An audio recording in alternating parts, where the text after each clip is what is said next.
Okey, Ustaz. Okey. Okey. A'udzubillahi minasyaitonirrajim. Bismillahirrahmanirrahim. Assalamualaikum warahmatullahi wabarakatuh.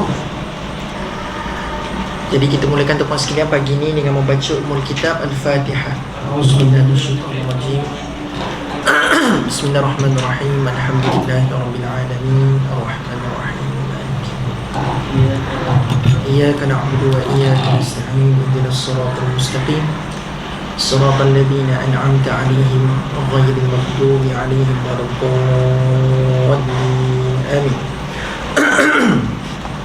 Alhamdulillah. Wassalatu wassalamu ala Rasulillah wa ala alihi wa sahbihi wa man wala. Subhanaka la ilma lana illa ma 'allamtana innaka antal alimul hakim. Qad rabbi shrah li sadri wa yassir li amri wa hlul 'uqdatam min lisani yafqahu qawli. Allahumma ij'alil Qur'ana al-'azim rabi'a qulubina wa nura sudurina wa jalaa'a ahzanina wa dhahaba humumina wa ghumumina. Allahumma ij'alna minal ladzina yastami'una qawla fayattabi'una ahsanah. Amin ya rabbal alamin. Alhamdulillah, tuan sekalian bersyukur pada Allah Subhanahu wa taala kerana pada pagi ini kita dipertemukan oleh Allah Subhanahu wa taala untuk kita menyambung siri tadabbur surah Yasin kita. Dan ahlan wa sahlan juga pada warga yang berada di Zoom, di online. Ahlan wa sahlan, terima kasih kerana sudi menghadirkan diri walaupun secara atas talian. Mudah-mudahan tuan sekalian sama ada secara fizikal ke ataupun online ke, kita diberkati mudah-mudahan oleh Allah Subhanahu wa taala, insya-Allah. Baik tuan sekalian, tanpa membuang masa sebab masa kita pun ada 1 jam setengah saja untuk kita tadabbur pada hari ini. Hari ini kita akan sambung tuan sekalian pada ayat yang ke-49, betul? Kan? Kita akan sambung ayat yang ke-49 surah Yasin. Setelah tuan sekalian minggu-minggu sebelum ni kita dah berbincang berkenaan dengan beberapa ayat yang sangat penting juga dalam surah Yasin ni, iaitu Allah Subhanahu wa taala menceritakan berkenaan dengan sikap degil ataupun sikap ego yang ada pada orang-orang Quraisy di Mekah. Sebab apa tuan-tuan sekalian, setelah Allah Subhanahu wa taala mendatangkan beberapa bentuk ataupun subjek ataupun modul untuk mereka beriman kepada Allah Subhanahu wa taala, datang daripada modul Quran, subjek Quran, subjek kisah-kisah Al-Quran, termasuk juga subjek berkenaan dengan alam sekeliling kita, fenomena-fenomena alam. Tapi apa yang berlaku tuan-tuan sekalian adalah setelah 3 modul ini dibentangkan, yang berlaku mereka masih lagi degil. Mereka masih lagi tak nak ambil at least satu pengajaran pun daripada apa yang disampaikan oleh Rasulullah SAW. Tak ada satu pun yang terkesan pada hati mereka.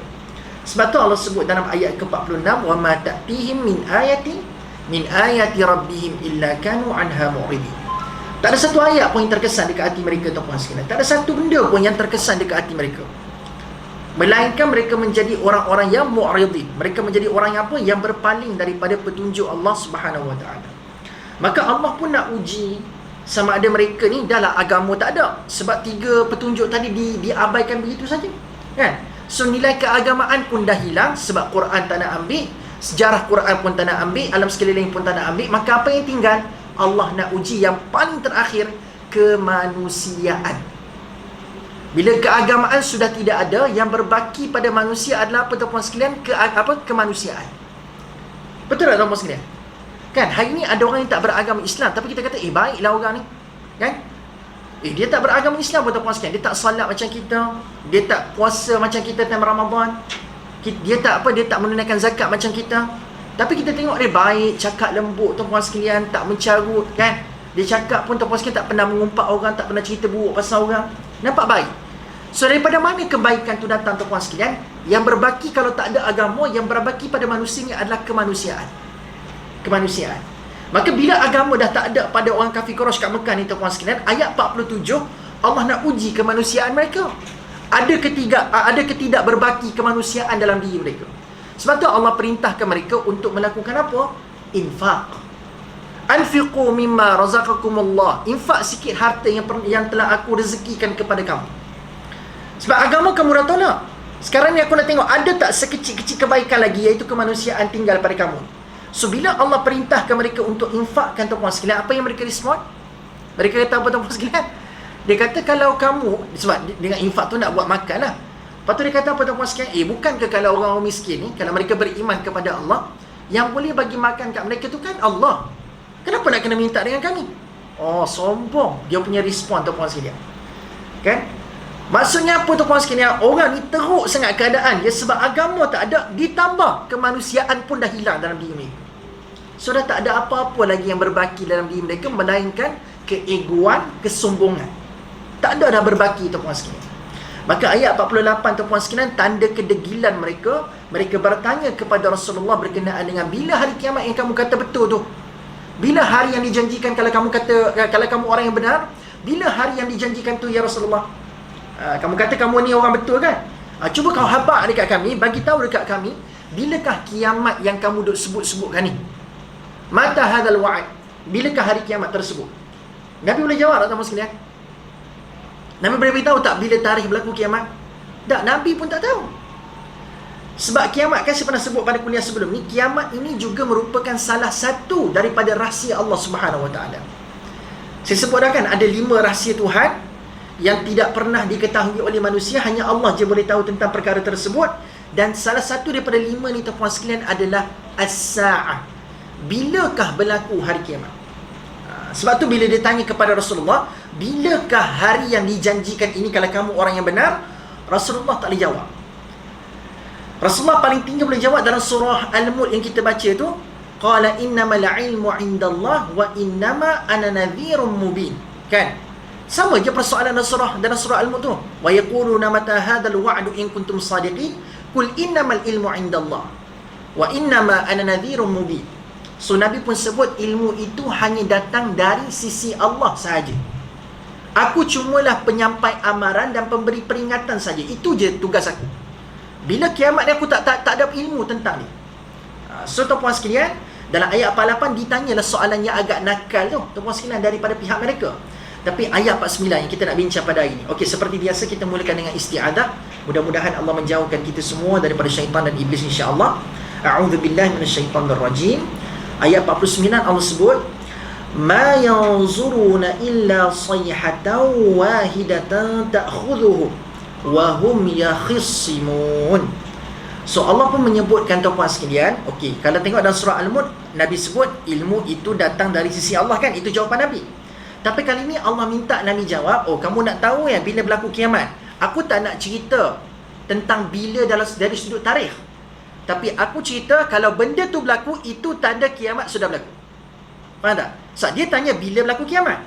Okey, aku jawab soalan itu dengan cara, kalau kau jumpa je peristiwa ni berlaku ataupun keadaan ini berlaku, kiamat dah tu. So itulah, apabila benda ini berlaku, maka kiamat dah tu.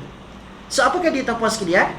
Mereka tidak menunggu melainkan satu pekikan dengan secara mengejut akan membinasakan mereka semasa mereka dalam keadaan leka, bertengkar, merundingkan urusan dunia masing-masing. So Allah kata apa tuan-puan sekalian? Bilakah tanda berlaku kiamat? Antaranya apa? Berlakunya sayhatan wahidatan. Berlaku satu letusan suara yang sangat kuat, ataupun satu pekikan suara yang sangat kuat. Dan tuan-puan sekalian, dalam ayat ni Allah sebutkan berapa kali pekik yang akan berlaku. Dalam ayat ni Allah sebut berapa kali tuan-puan sekalian? Untuk hancurkan semua, untuk binasakan semua. Wahidatan. Sayhah tu sendiri tuan-puan sekalian, kalau tanpa wahidah sekalipun, kalau tak ada perkataan wahidah tu, sayhatan itu sendiri sudah bermaksud satu pekikan tuan-puan sekalian. Tanpa ada wahidah pun dah maksudnya satu pekikan. Tapi bila Allah letakkan sayhatan, satu pekikan, tambah lagi satu lagi wahidatan, maksudnya memang Allah nak highlightkan betul-betul. Bukan banyak kali, tapi sekali cukup. Sekali tu betul-betul Allah nak highlightkan tuan-puan sekalian. Satu tu. Sekali satu tu betul-betul Allah nak highlightkan. Sebab tu Allah perlu jelaskan wahidatan tu. Walaupun tanpa wahidatan dah cukup dan menggambarkan makna satu tu, tapi letak wahidatan memang Allah nak highlightkan betul satu. Maksudnya apa? Segala makhluk-makhluk yang ada kat dunia dan segala ciptaan Allah yang berasal nama makhluk saja, termasuklah malaikat ke apa tuan-puan sekalian, Allah kata bila berlakunya sangkakala. Sebab itulah sayhatan wahidatan ini, para ulama tafsir mentafsirkan sayhatan wahidatan ini merujuk kepada sangkakala yang pertama. Sangkakala yang pertama. Dan tuan-tuan sekalian, untuk makluman, sayhatan wahidatan dalam surah Yasin ni, pada ayat 49 ini kita telah jumpa kali yang kedua. Perkataan sayhatan wahidatan ni, ini adalah kali kedua kita jumpa disturb ataupun termai sayhatan wahidatan. Kali pertama kita jumpa pada ayat yang sekejap saya cari Kali pertama kita jumpa pada ayat 29 surah Yasin. Okey, kali pertama kita jumpa sayhatan wahidatan. Okey, kali pertama pada ayat 29. Tapi Allah sebut selepas itu fa idzahum khamidun. Kan? Fa idzahum khamidun. Okey. So tapi kali ini Allah sebut fa ta'khudhuhum wa hum yakhisimun. Beza dekat hujung je tuan-tuan sekalian. Tapi yang samanya adalah pada perkataan sayhatan wahidatan. So, tapi nak kata tuan-tuan sekalian, ayat 29 dengan ayat 40 berapa tadi? 49. Kedua-dua ayat ini bila Allah sebut sayhatan wahidatan, dia merujuk kepada sangkakala yang pertama, the first blow. Sangkakala yang pertama. Sebab total sangkakala tuan-tuan sekalian ada berapa? Total sangkakala berapa kali yang akan berlaku sangkakala? 2 kali. Sebab ada orang tuan-tuan sekalian, dia jumpa perkataan sayhatan wahidatan ni berulang kali. Sebab tuan-tuan sekalian, total dalam surah Yasin ni saja akan ada 3 kali perkataan sayhatan wahidatan ini diulang. Kali pertama dekat 29 tadi tu, kali kedua dekat ayat 49 ni tuan-tuan sekalian. Tak lama lagi bila kita sampai pada ayat yang ke-53, kita jumpa sekali lagi perkataan sayhatan wahidatan. Jadi ada orang yang tak cermat tuan-puan sekalian, bila tanya kepada dia berapa sangkakala yang akan berlaku semuanya sekali, dia kata 3. Sebab ada 3 kali sayhatan wahidatan dalam surah Yasin. Salah tu, salah. Sebab 29 dengan ayat 49 tadi tuan-puan sekalian, bila Allah sebut sayhatan wahidatan itu merujuk kepada sangkakala pertama. So 29 dengan 49 tu sama. Sama je. Dia merujuk kepada sangkakala yang pertama. Tapi ada pun ayat 53 yang bakal kita bincang lepas ni, dia tak rujuk dah sangkakala yang pertama. Dia rujuk sangkakala yang kedua. Sebab idea ayat 53 adalah bila berlaku sayhatan wahidatan, fa idzahum jami'un ladaina muhdarun. Semua akan bangkit dan akan datang beramai-ramai hadir kepada Allah Subhanahu Wa Taala. So maksudnya apa? Kebangkitan semula. Kan? Berlakunya kebangkitan semula. So, kebangkitan semula tak akan berlaku dekat sangkakala yang pertama. Kebangkitan semula hanya akan berlaku bila sangkakala yang kedua. So, idea yang pertama ni adalah destruction, total destruction. Dia kehancuran total. Semua makhluk Allah Subhanahu Wa Taala, termasuk siapa? Termasuklah para malaikat. Maksudnya the first blow ni bila berlaku tuan-puan sekalian, semua hamba-hamba Allah, semua makhluk Allah, semua akan dibinasakan oleh Allah Subhanahu Wa Taala. Semuanya sekali. Cuma tuan-puan sekalian, ustaz, malaikat pun sekali ke? Malaikat sekali pun turut akan dimatikan oleh Allah Subhanahu Wa Taala. Cuma ada khilaf lah tuan-puan sekalian yang mengatakan pada waktu itu mungkin ada katakan semua, dan ada juga berpendapat tuan-puan sekalian ada 2 ataupun 1 malaikat yang tinggal. So ada yang kata 2 tu sebab malaikat Israfil dengan malaikat Israel yang akan tinggal. Tapi ada pun kata tuan-puan sekalian yang pendapat yang lain kata Israfil saja yang tinggal. Israel juga turut dibinasakan pada waktu itu. Tapi tuan-puan sekalian, binasa kat sini bukan difahami dalam bentuk dia diazab tapi maksudnya semuanya akan mati. Semuanya akan ditiadakan, semuanya akan dimatikan tuan-puan sekalian. Itu maksudnya dibinasakan. Boleh faham sekalian ya? So tuan-puan sekalian, kembali pada ayat 49. So apakah yang Allah sebut dalam ayat ni? Allah kata bila berlaku sayhatan wahidatan, ta'khudhuhum, benda tu akan menimpa mereka walaupun mereka dalam keadaan yakhisimun. Mereka sedang leka dengan perkara-perkara dunia. Kiamat ni tuan-puan sekalian, bila Allah nak takdirkan benda tu berlaku, dia tak perlu tunggu manusia ni bersedia untuk kiamat dulu. Allah boleh hadirkan kiamat ni tuan-puan sekalian pada waktu yang manusia tak pernah bersedia pun untuk berhadapi hari kiamat. Nah, sebab soalan tadi saya pernah bincang pada kuliah sebelum ni.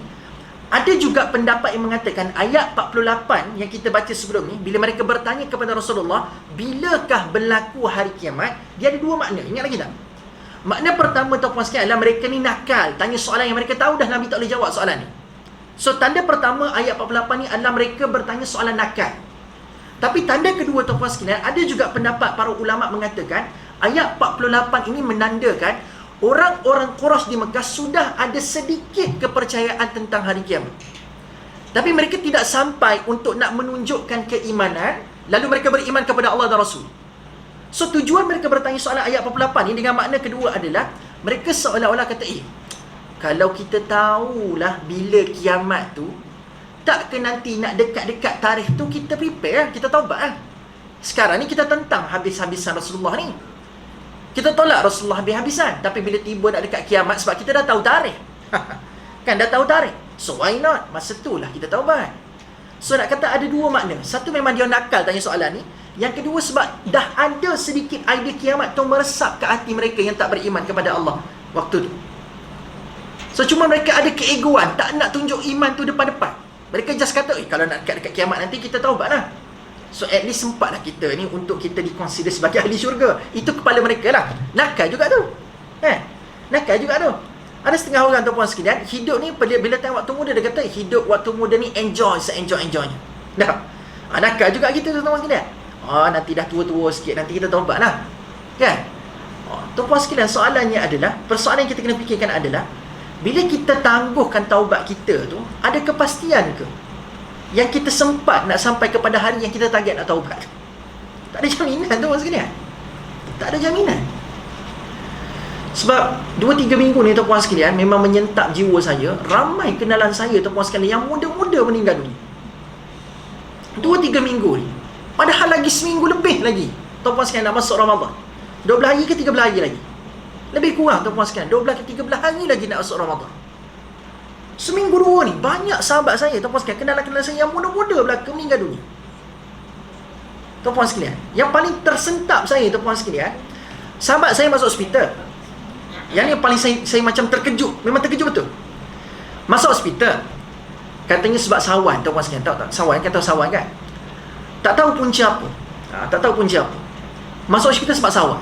So dirawat di hospital tuan-puan sekalian, doktor kata okey dah ni, tak ada masalah. Dia pun sehat, senyum macam biasa tuan-puan sekalian, tak ada masalah. Tapi lepas doktor consider dah tak ada masalah, dah nak discharge dah tuan-puan sekalian, tak dan keluar hospital, meninggal. Kita pun dengar sahabat kita ni dah okey, doktor pun kata okey dah boleh discharge, kita lega dah. Tapi tak tuan-puan sekalian. Masuk hospital, lepas tu doktor kata dah sihat, dah sembuh, dah okey, dah boleh balik. Tiba-tiba tak balik ke rumah, balik ke alam baqa. Balik ke alam baqa tuan-puan sekalian. So kita boleh consider, kita boleh tahu ke bila mati ni tuan-puan sekalian? Tak tahu. Kita dok kata, saya nak bawa kereta baik-baiklah, nak cermat bawa kereta. Kadang-kadang kita cermat dah tuan-puan sekalian bawa kereta, tapi orang lain pula tak cermat. So ajal Tuhan tu tak tahu tuan-puan sekalian. Allah boleh tetapkan bila-bila masa kita boleh mati. Sebab tu tuan-puan sekalian, kalau kita boleh menangguhkan taubat dengan keyakinan, kita yakin kita boleh hidup esok hari, dan untuk 2-3 tahun yang mendepan tuan-puan sekalian, ada para ulama mengatakan itu adalah tanda-tanda hati tu hampir nak mati. Sebab merasai satu keyakinan yang dia yakin dia boleh hidup esok, tanpa bersandarkan kepada insya-Allah. Kan? Hati-hati tuan-puan sekalian. Sebab kalau kita ada dapat kesedaran untuk nak melakukan taubat, maka cuba usahakan untuk cepat-cepat taubat. Sebab takut-takut dah banyak kali peluang Allah bagi, kita endahkan begitu sahaja tuan-puan sekalian. Tiba Allah nak tarik nyawa kita, tak sempat nak taubat, macam mana? So sebab tu tuan-puan sekalian, ada masa, gunakan sebaik. Okay, sebab tu saya kata tuan-puan sekalian, ayat 48 tadi ada makna kedua lah. Kita dah bincang pada kuliah yang lepas.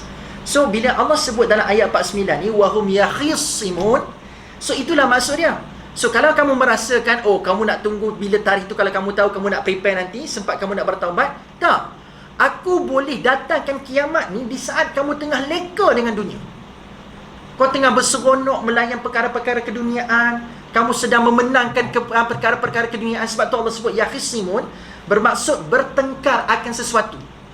Tapi bertengkar tu untuk apa? Bertengkar tu untuk memenangkan perkara dunia yang dia tengah buat sekarang. Contohkan tuan-puan sekalian, kadang-kadang kan ada, bukan kita kot, ada setengah-setengah orang, bila mana ada orang datang kat dia bagi pesan-pesan keagamaan, pesan-pesan untuk melakukan perkara baik, dia pun berbalah dengan orang yang berpesan buat benda baik tadi tu. Dia kata, alah kau buat dulu lah, aku tengah duk syok dia buat benda ni. Dia mungkin tengah buat apa tuan-puan sekalian? Tengah lara lah. tengah buat benda sia-sia. So dia bertengkar dengan orang yang ajak dia buat kebenaran tadi tuan-tuan sekalian, memenangkan memenangkan keadaan yang tengah lara tu tadi. So Allah kata, di saat kita tengah duk memenangkan dengan pertengkaran, dengan logik akal kita terhadap perkara keduniaan, Allah kata masa tu pun aku boleh datangkan kiamat. Masa tu pun Allah boleh datangkan kiamat tuan-tuan sekalian. Jadi kalau keadaan begitu pun Allah boleh hadirkan kiamat, maka tuan-tuan sekalian, betul lah antara ciri-ciri orang bertakwa, kata Sayyidina Ali, iaitulah isti'adadu bil yaumir rahim. Kata Sayyidina Ali, antara ciri-ciri orang bertakwa adalah dia ni hidup dia isti'adad, sentiasa bersedia bil yaumir rahim, untuk hari pertemuan dengan Allah Subhanahu wa taala. Sebab apa tu puaskan? Sebab dia tahu bila-bila masa je Allah boleh panggil dia, bila-bila masa je dunia ni boleh kiamat, kalau Allah nak tetapkan benda tu berlaku. Kun fayakun je. Allah sebut je, Allah iradatkan saja, Allah berkehendak saja, jadilah benda. Okey, jadilah benda. Okey, so faham sekarang ni?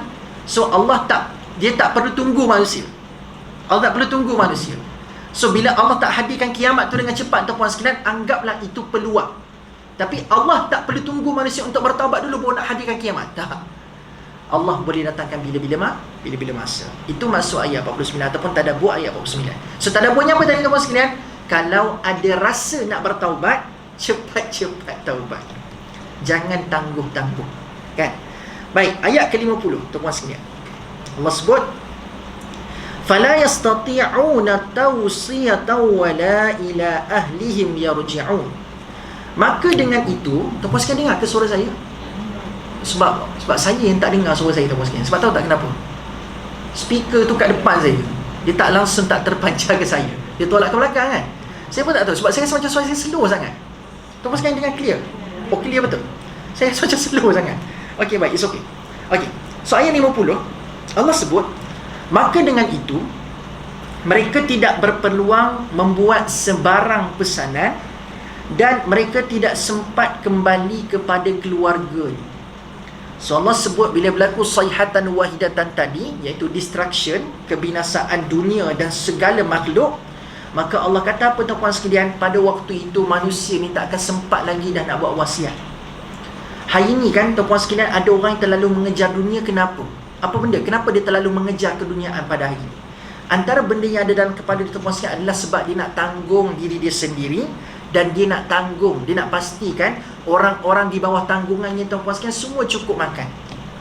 Tak, dia kumpul duit banyak-banyak sebab apa? Sebab nanti kalau saya mati nanti, isteri saya adalah sikit harta saya tinggalkan, anak-anak saya adalah harta yang saya tinggalkan, bolehlah dia dapat makan, cukup makan, tak perlu mengemis, kan? Jadi ada orang yang mengejar keduniaan pada hari ini sebab bukan semata-mata untuk dia fikirkan tentang untuk anak-anak dia tu nanti. Tapi Allah nak gambarkan bila berlaku kiamat ni tuan-puan sekalian, dahsyat tak dahsyat, yang kita duk kejar kat dunia dulu ni, berhempas pula buat kat dunia dulu ni untuk anak bini kita, nak diwasiatkan kepada anak bini kita. Tapi kiamat ni punya dahsyat sampai manusia pada waktu itu tak dan nak bagi wasiat dekat anak-anak dia. Duit yang dia ada tak fikir dah, nak wariskan ke siapa dia tak fikir dah tuan-puan sekalian. Sebab kedahsyatan kiamat pada waktu itu telah merentak, telah mencuri perhatian dia untuk kepada anak bini dia. Dah tak ada dah pada waktu itu. Sebab terlalu dahsyat. Kalau kita baca surah dalam juz Ammar, tuan-puan sekalian, lagi banyak Allah ceritakan tentang kedahsyatan hari kiamat. Antara yang tuan-puan sekalian disebutkan dalam Al-Quran, ibu yang baru melahirkan anak. Biasanya bila ibu melahirkan anak, yang ibu-ibu sekalian, kan, the first thing yang paling dia nak tuan-puan sekalian adalah untuk menyusukan anak tu. Betul kan? Hatta ibu kepada Nabi Musa AS pun, bila Musa lahir, bayangkan tuan-puan sekalian, Fir'aun punya tapak kaki dekat luar tu dah dengar dah, sebab dia dah bunuh ramai budak-budak dekat jiran-jiran kejiranan dia. Tapi tuan-puan sekalian, bayangkan Allah ilhamkan kepada ibu Musa, sebelum hanyutkan dekat dalam sungai tu, an-ardi'i, susukan dia dulu. So menyusukan anak ni adalah benda yang sangat penting. Bukan atas naluri keibuan semata-mata, tapi Allah pun suruh, bila anak tu dah lahir, nombor satu, susukan dia dulu. Susukan dia dulu. Dia sampaikan azan tu, ialah, tapi antara yang utama untuk hak baby tu adalah susukan dia. Tapi kiamat dia punya dahsyat tuan-puan sekalian, ibu yang baru melahirkan anak tak menyusukan anak dia, dia tinggalkan anak dia begitu sahaja. Patutnya bila dah lahirkan anak 9 bulan, dah kandung 9 bulan, kita sayang dia, kita susukan dia. Tapi ibu yang melahirkan anak, dahsyat kiamat ni tuan-puan sekalian, sampai ibu meninggalkan anaknya tuan-puan sekalian, tak susukan langsung. Tak ada, sebab terlalu duk risau. Terlalu dahsyat kiamat ni, sampai huru-hara kiamat ni, sampai ibu pun tinggalkan anak yang baru dilahirkan. Mana penternak unta. Biasanya tuan-puan sekalian, bila unta bunting tuan-puan sekalian, benda tu sangat girang gembira lah kepada penternak unta. Sebab bila unta bunting tuan-puan sekalian. Tetapi bila tuan-puan sekalian, bila berlaku kiamat ni, penternak unta meninggalkan unta bunting tu. Oh, sebelum ni bila tahu unta bunting jaga molek tuan-puan sekalian, sebab itu mata pencariannya. Oh, lahir seekor lagi, bertambah lagi income. Lahir seekor lagi, bertambah lagi income. Unta mahal tuan-puan sekalian. Oh, jual seekor tuan-puan sekalian, oh mewah dah tu. Bayangkan duk beranak pinak pula tuan-puan sekalian, berkembang lagi dia punya income tu. Tapi dahsyat kiamat, penternak unta meninggalkan unta yang sedang bunting. Sebelum ni dia jaga, dia belai tuan-puan sekalian, tapi dia tinggalkan unta yang tengah bunting. Dahsyat lagi kiamat ni. Orang dah tak fikir dah pasal dunia. Padahal kat dunia dulu tuan-puan sekalian, dia duk berhempar pula duk cari duit. Tapi duit nanti dia tinggalkan macam tu je. Tak fikir dah tuan-puan sekalian. Sebab tu Allah kata, wasiat pun tak ada nak buat. Wala ila ahlihim yarji'un. Dan bukan sekadar wasiat je tak sempat nak buat tuan-puan sekalian. Pada waktu itu, biasakan tuan-puan sekalian, bila kita ni ada diuji dengan sesuatu, contohnya tuan-puan sekalian, contoh macam nak kata apa, Allahumma salli ala Muhammad, dia macam diuji dengan kacau bilau dalam hidup dia. Dia ada benda-benda yang tak menenangkan jiwanya tuan-puan sekalian, kan? Lalu tuan-puan sekalian, apa yang berlaku adalah kadang-kadang yang terakhir tu dia akan cari orang-orang yang paling dia rapat untuk dia lepaskan segala perkara-perkara yang tak tenang kat kepala. Kekusutan. Kan bila orang tu tengah kusut, dia akan cari kembali orang-orang yang terdekat dengan dia. Betul tak? Kadang-kadang bila kita tengah kusut tuan-puan sekalian, waktu tak kahwin lagi dulu, kita akan cari siapa? Mak ayah kita, kan? Kita kembali kepada mak ayah kita. Kalau kita tuan-puan sekalian kusut kat tempat kerja, kita balik, kita cari siapa? Isteri kita, untuk kita lepaskan kelelahan kita, kekusutan kita. Tapi bayangkan tuan-puan sekalian, kedahsyatan hari kiamat nanti, dahlah wasiat pun tak ada nak buat. Ditambah tuan-puan sekalian dengan apa lagi? Dengan pada waktu itu tuan-puan sekalian, nak balik rumah pun tak fikir dah. Dah tak fikir dah untuk lepaskan kekusutan tu, nak cari perlindungan dekat rumah. Tak ada. Tak kembali kepada keluarga mereka tuan-puan sekalian. Sebab pada waktu itu dalam kepala mereka cumalah nafsi, sendiri-sendiri. Dia nak selamatkan diri dia sendiri sahaja tuan-puan sekalian. Dia tak fikir dah anak kat rumah ke, isteri kat rumah ke, mak ayah kat rumah ke. Yang penting sekarang ni aku selamat. Masa tu dah tak ada dah fikir pasal hubungan kekeluargaan. Tak ada dah, buang jauh-jauh. Pasal diri sendiri saja yang terlalu sibuk difikirkan pada waktu itu. Sebab tu Allah kata, bila kiamat berlaku ni, wasiat tak sempat, balik rumah pun tak ada dalam kamus yang difikirkan di kepala. Tak ada. Tak ada dalam senarai difikirkan dalam kepala. Yang ada cumalah nak selamatkan diri sendiri sahaja. Okey, baik. Saya lupa nak sebut tadi tuan-puan sekalian. Dalam Al-Quran, Allah ada bagi nama tau pada sangkakala pertama dengan sangkakala yang kedua ni. Tuan-puan sekalian tahu tak? Apa nama sangkakala pertama yang disebut dalam Quran, dan apakah nama sangkakala yang kedua disebut dalam Quran? Dah cerita belum pada kuliah sebelum ni? Dah cerita lagi. Apa nama dia? Yang tu disebutkan, perkara ini disebutkan dalam surah An-Nazi'at tuan-puan sekalian. Sayhatan wahidatan tu adalah sifat pada sangkakala yang pertama. Tapi sangkakala yang pertama tu apa nama dia? Dalam Al-Quran Allah sebut. So sangkakala yang pertama dalam Al-Quran surah An-Nazi'at Allah sebut namanya adalah Ar-Rajifah. Ar-Rajifah tuan-puan sekalian. Okey. Okey dah, jumpa dah. Dapat berjumpa pula. Dah Ar-Rajifah. Yang kedua tuan-puan sekalian, Ar-Rajifah satu. Yang kedua adalah, kalau sangkala yang kedua disebut sebagai Ar-Radifah. Ar-Radifah. Dia beza dekat G dengan D dia. Jim tu tukar dengan dal, jadi Rajifah dan Radifah. Itu. Boleh? Surah An-Nazi'at. Surah An-Nazi'at. Di awal-awal lagi tuan-puan sekalian. Kalau tuan-puan sekalian buka surah An-Nazi'at tu, dia masih lagi di bahagian awal surah tu. Kalau tuan-puan sekalian tempat cari ayat berapa, boleh bagi tahu kat saya. So Allah sebut rajifah tatba'uha radifah. Lepas rajifah berlaku tatba'uha, diikuti dengan radifah. Dia jifah radifah. Itu. Jifah yang pertama, radifah yang kedua, tuan-puan sekalian. Okay? So tuan-puan sekalian, itu nama dia. So ada pun yang sayhatan, wahidatan tu, itu adalah sifat bagi sangkakala yang pertama. So sifat sangkakala yang pertama, di samping dia ditiup, ada pun yang lain adalah dia datang dalam satu pekikan yang sangat-sangat kuat. Itu maksudnya. Okay? Satu pekikan yang sangat-sangat kuat. So bila benda tu berlaku, yang kita nampak berdasarkan ayat 49 dengan ayat ke-50, yang kita nampak adalah cumalah kehuruharaan. Kan? Yang kita perasan tuan-puan sekalian, ayat 49 dengan ayat ke-50 ni, yang Allah gambarkan kepada kita adalah cumalah huru-hara. Tak ada nampak orang yang tenang ke, ceritanya ketenangan, tak. Yang berlaku cumalah huru-hara. Okey. Sambung ayat ke-51. Wa nufikha fis suri fa idahum minal ajdathi ila rabbihim yansilun. Dah sudah tentu akan ditiupkan sangkakala menghidupkan orang-orang yang telah mati. Apabila berlaku yang demikian, maka semuanya segera bangkit keluar dari kubur masing-masing untuk menghadap Tuhannya. Ini start daripada ayat 51, masuk sangkakala yang kedua. So kalau sangkakala sahaja tuan-puan sekalian, kalau sangkakala sahaja sebutannya adalah sur. Alif lam sad waw ra tu, fis sur, as-sur. Tu sebutan sangkakala in general. Tapi kalau pertama rajifah, kedua radifah. Kalau sangkakala in general disebut sebagai apa? As-sur. As-sur. Tapi tuan-puan sekalian, bila ditafsirkan ayat 51 ni, as-sur itu ditafsirkan merujuk kepada sangkakala yang kedua. So nak kata tuan-puan sekalian, banyak penggunaan lah, tetapi idenya seperti mana saya sebutkan tadi tu. Okey, baik, sambung. So ayat 51 ni Allah kata, so bila berlaku sangkakala yang kedua tuan-puan sekalian, fa idahum minal ajdathi ila rabbihim yansilun, maka semuanya segera bangkit keluar daripada kubur. Semua akan keluar daripada kubur. Yansilun, akan datang menghadap Tuhannya. So tuan-puan sekalian, bayangkan sur ni, bila sangkakala yang kedua, berapa kali Allah akan tiup? Allah akan tiup.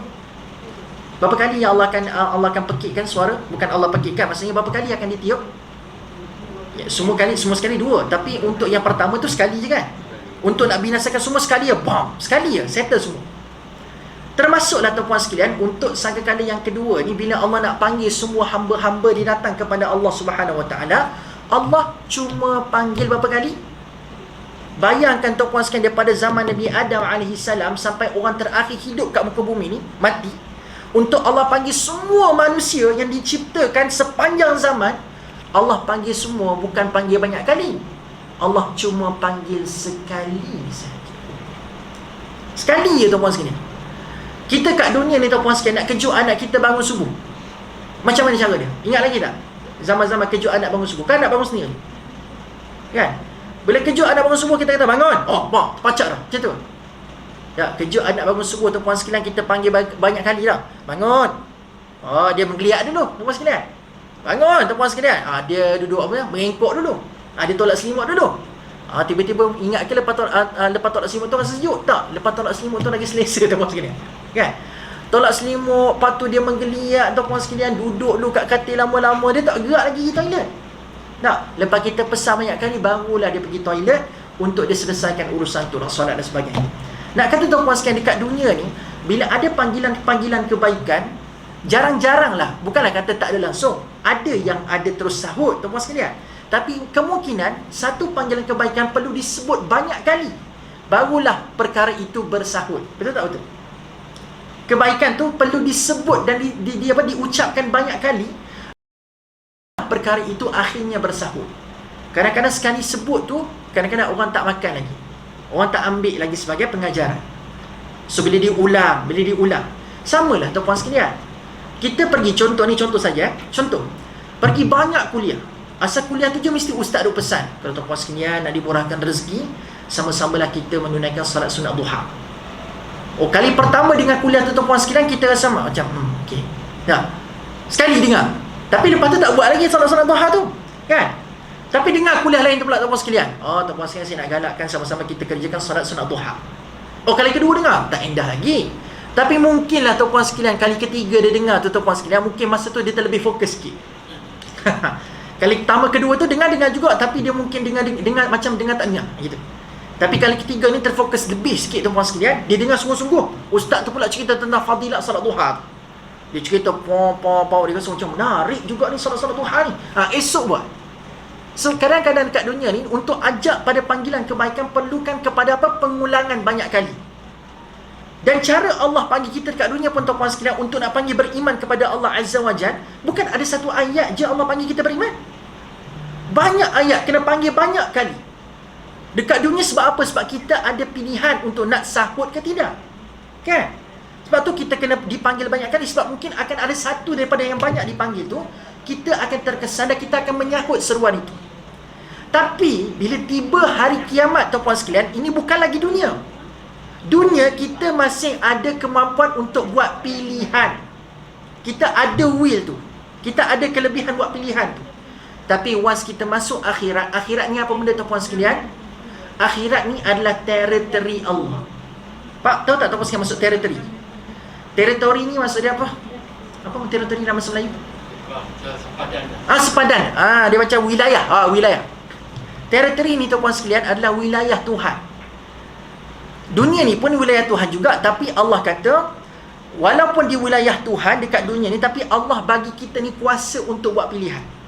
Tapi once masuk alam akhirat tuan-tuan sekalian, semuanya akan tunduk taat kepada Allah Subhanahu Wa Taala, dan Allah tidak memberikan kuasa memilih kepada manusia. Sebab kita sudah masuk satu daerah tuan-tuan sekalian yang Allah sendiri sebut dalam surah Al-Fatihah, Maliki Yaumiddin. Iaitulah alam akhirat ni tuan-tuan sekalian, kata Allah, aku in charge semuanya sekali. Daripada A sampai Z dekat kiamat nanti, dekat akhirat nanti, aku in charge semua sekali. Aku in charge semua sekali. So Maliki Yaumiddin, I'm the owner of hari pembalasan. Aku ni adalah raja hari pembalasan. So semua makhluk kena patuh pada aku.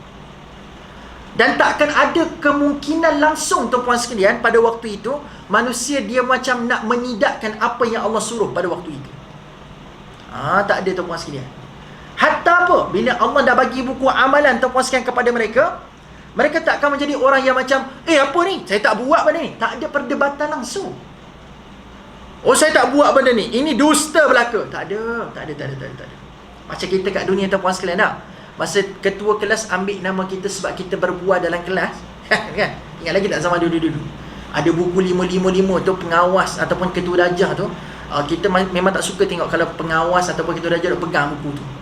Kan? Sebab bila cikgu keluar sekejap, cikgu nak pergi ambil buku dekat bilik guru tuan-tuan sekalian, kan? Keluar sekejap, cikgu mesti akan bagi tahu dekat ketua kelas, ambil nama orang yang bising dalam kelas.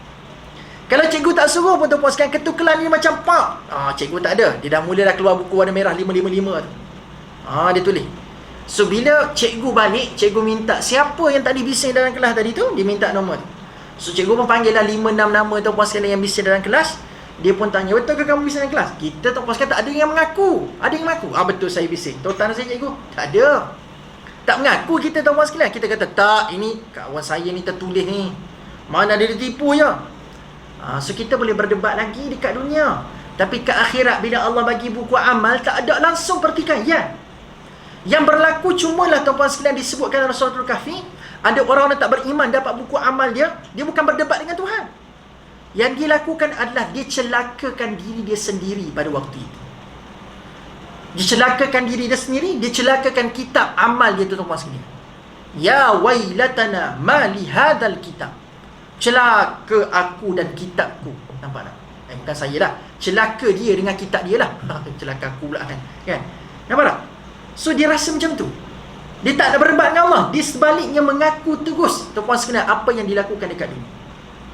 Nampak So tuan-puan sekalian, begitu juga dengan cara Allah nak panggil manusia yang telah mati itu tadi. Mereka semua telah dikuburkan, mereka semua sudah mati. Maka bila Allah nak hidupkan mereka semula dengan sangkakala yang kedua, tuan-puan sekalian, Allah tak perlu panggil banyak kali. Oh, kamu tu yang hidup pada tahun 1977, bangun. Tak ada. Kamu yang hidup pada tahun 2000, yang dah mati tahun 2000, bangun. Tak ada, tak panggil banyak kali. Nak panggil semua daripada start Nabi Adam sampai yang terakhir manusia, tuan-tuan sekalian, semua tu panggil sekali. Sekali je panggil. Hebat. Kat dunia banyak kali, tapi dekat akhirat punyalah Maliki Yaumiddin, Allah cuma panggil sekali. Dan pada waktu itu kita akan datang menghadap Allah Subhanahu Wa Taala, tuan-tuan sekalian. Kita akan datang menghadap Allah Subhanahu Wa Taala. Dan tuan-tuan sekalian, yang silun tu, kalau tuan-tuan sekalian perhatikan pada yang terakhir tu, kan ayat surah Yasin tu kan, ila rabbihim yansilun kan, yansilun. So yansilun kita kata maksudnya adalah mereka datang ataupun menuju kepada Allah kan, mereka datang ataupun menuju kepada Allah Subhanahu Wa Taala. Tapi tuan-tuan sekalian tahu tak, dalam ayat lain, antaranya surah Al-Baqarah ayat 205, ada juga menggunakan perkataan yang sama, daripada root word yang sama dengan perkataan yansilun, iaitulah nasala. Root word bagi perkataan yansilun adalah nasala. Okay, itu root word dia.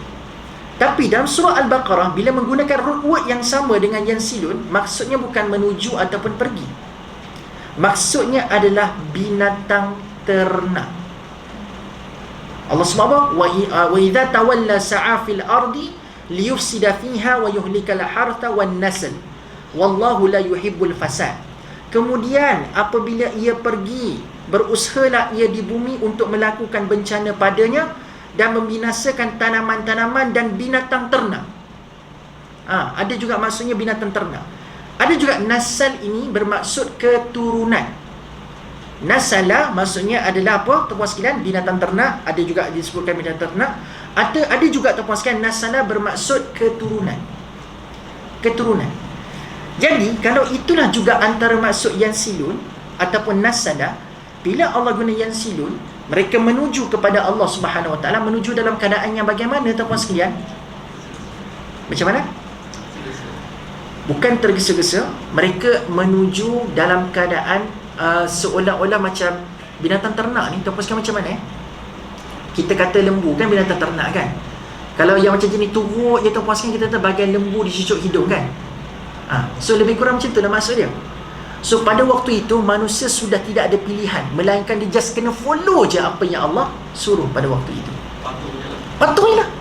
Seperti lembu dicucuk hidung. Cantik pula peribahasa Melayu kita tuan-tuan sekalian untuk menjelaskan keadaan sebegini. Binatang ternak ni kan tuan-tuan sekalian, dia akan ikut je cakap tuan dia, betul tak? Bila tuan dia cakap balik, balik lagi. Macam kambing lah. Tapi kambing ni dia liat sikit tuan-tuan sekalian. Susah sikit. So balik tu dia balik, tapi dia menyinggah banyak tempat dia menyinggah kiri, kanan. Lembu pun lebih kurang lah. Tapi nak kata tuan-tuan sekalian, lembu ni dia cucuk hidung, kita tarik, dia akan follow lah. Sebab kalau dia tak ikut tuan-tuan sekalian, dia akan sakit kan? Tu lembu. Lagi dia lawan, kalau tuan dia duk tarik yang dicucuk hidung tu, kalau tuan dia duk tarik tuan-tuan sekalian, kalau dia lawan, sakit dia. Sebab tu lembu dia turut je. Samalah keadaan tuan-tuan sekalian. Bila sebut yansilun nasala ni maksudnya adalah binatang ternak, maka gitulah gambaran dia. Kenapa manusia akan datang kepada Allah bila Allah sekali panggil tu? Sebab manusia ni pada waktu itu seolah-olah, bukan semua, bukanlah bagi ini binatang ternak sungguh, tak, seolah-olah datang seperti binatang ternak. Dia akan datang dengan rela hati tuan-tuan sekalian. Ikut je, turut je, tanpa ada rasa macam nak lawan, tak ada. Dia akan turut je tuan-tuan sekalian. Turut saja. Itulah maksudnya yansilun. Boleh je datang dari sebut dalam perkataan ja'ud, datang. Datang pun ja'a maksudnya datang. Tapi Allah tak guna ja'ud, tapi Allah kata yansilun. So nak katanya tuan-tuan sekalian, datang dalam keadaan macam mana? Seperti binatang ternak. Okey. Lalu Allah pun sebut dalam ayat ke-52. 52 mana tadi? 52 hilang. Okey, kalau sorry. Okey, surah Yasin ayat ke-52. Qalu ya wailana man ba'athana min marqadina hadha ma wa'ada ar-rahman wa sadaqal mursalun. So tuan-tuan sekalian, disebutkan dalam ayat ni, pada ketika itu orang-orang tidak percayakan hidup semula berkata, aduhai celakanya kami, siapakah yang membangkitkan kami dari kubur tempat tidur kami? Lalu dikatakan kepada mereka, inilah dia yang telah dijanjikan oleh Allah yang Maha Pemurah, dan benarlah berita yang disampaikan oleh Rasul-Rasul. So nak kata bila Allah panggil mereka dengan sangkakala yang kedua tu, bangkit semula tu daripada kubur tu puan sekalian, orang-orang yang tak beriman kepada Allah ni, respon pertama mereka adalah celaka panggilan ni. Oh sudah, celaka panggilan ni.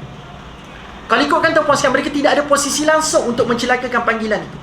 Tapi dia sekadar nak menggambarkan apa yang dirasai oleh orang tak beriman bila berlaku sangkakala yang kedua.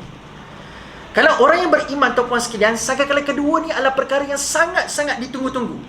Sebab mereka sedang nak menuju syurga tuan-puan sekalian, yang mereka nak selama ni. Sebab ini adalah panggilan kita nak pergi syurga dah. Yes, suka. Tapi tidak pada orang tidak beriman kepada Allah SWT tuan-puan sekalian. Orang yang tak beriman ni, mereka ni dalam kepala mereka celaka panggilan ni. Kenapa? Sebab dia tahu dah, kalau panggilan ni berlaku, ini tanda dia bakal menuju ke lembah kebinasaan yang bakal menyeksa dia kau-kau punya. Lagi dahsyat. So nak kata tuan-puan sekalian, Ustaz, maksudnya bila kata mimar qadina ni maksudnya adalah tempat tidur. Raqada, marqadina maksudnya tempat tidur. Maka maksudnya, adakah orang tak beriman kepada Allah masa dalam kubur mereka tidur? Ustaz, saya pernah dengar lah ada ustaz ada cerita dalam kubur tu, kan ada azab kubur dah. Sebelum berlakunya azab dekat neraka tu, kan ada azab kubur. Yang kata ada ular tu yang membelit dan sebagainya, kan?